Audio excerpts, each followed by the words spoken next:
স্বাগতম বন্ধুরা, আজকের ভিডিওতে আমরা জানবো বাংলাদেশের সাংবিধানিক ব্যবস্থায় কোন কোন প্রতিষ্ঠান ও পদ সবচেয়ে গুরুত্বপূর্ণ। মানে সংবিধানে সরাসরি উল্লেখিত 4টি প্রধান সাংবিধানিক সংস্থা এবং বিভিন্ন সাংবিধানিক পদ নিয়ে বিস্তারিত আলোচনা করব। তো চলুন শুরু করি। সাংবিধানিক সংস্থা, প্রত্যেক সংস্থার নাম আমি বলছি। বাংলাদেশের সংবিধানে স্পষ্টভাবে উল্লেখ করা হয়েছে 4টি প্রধান সাংবিধানিক সংস্থা। 1 নম্বর হচ্ছে জাতীয় সংসদ, এটি দেশের আইন প্রণয়নের সর্বোচ্চ ক্ষমতা সম্পন্ন প্রতিষ্ঠান। এরপরে আছে সুপ্রিম কোর্ট, দেশের সর্বোচ্চ আদালত, সংবিধানের অভিভাবক। 3 হচ্ছে নির্বাচন কমিশন, স্বাধীন ও নিরপেক্ষ নির্বাচনের জন্য দায়িত্বপ্রাপ্ত সংস্থা। 4 হচ্ছে সরকারি কর্ম কমিশন বা পিএসসি, সরকারি চাকরিতে নিয়োগ ও পদোন্নয়নের দায়িত্বে থাকা স্বাধীন কমিশন। এই 4টি সংস্থাই সরাসরি সংবিধান দ্বারা সৃষ্ট এবং স্বাধীনভাবে কাজ করে। এরপরে সাংবিধানিক পদ।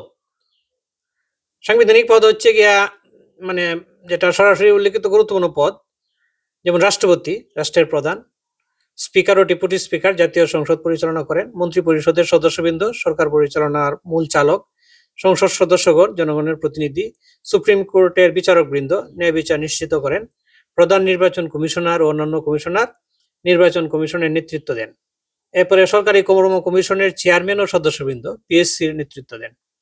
এরপরে একটা পদ হচ্ছে মহাহিসাব রক্ষক ও নিয়ন্ত্রক, সিএজি আর কি, সরকারি অর্থের হিসাব পরীক্ষা করেন।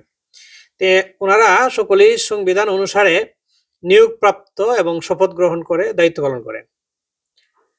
আর সংবিধিবদ্ধ বা অসাংবিধানিক পদ যেটা মানে সংবিধানে সরাসরি নেই, মানে সংবিধিবদ্ধ পদ বলা যেতে পারে, এগুলো সংবিধানে সরাসরি উল্লেখ নেই, বরং সংসদের আইন দ্বারা তৈরি করা হয়েছে।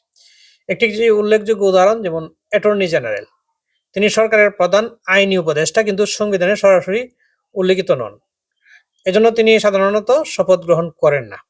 এ ধরনের আরো কিছু পদ সংসদের আইন অনুসারে তৈরি হয় এবং সরকারি কাজে সহায়তা করে।